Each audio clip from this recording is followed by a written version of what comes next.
लेकिन मेरे final exams भी होने वाले हैं। कोई बात नहीं, वापस आकर दे देना, मैं सब इंतजाम करवा दूंगा, इसकी फिक्र मत करो। ये सब कुछ अजीब सा लग रहा है। कम ऑन यार, क्या अजीब लग रहा है? हम न्यूली वेडिंग कपल हैं और हम दोनों हनीमून पर जा रहे हैं, एंजॉय करने, बहुत मजे करेंगे। ठीक है मेरी जान।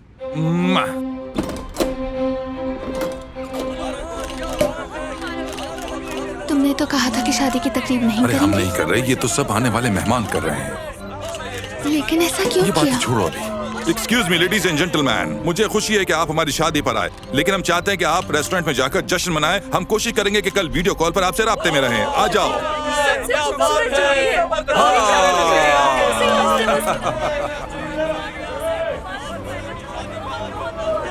Hello aunty.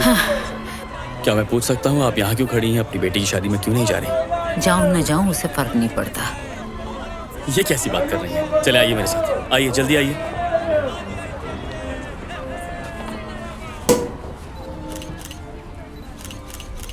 Excuse me.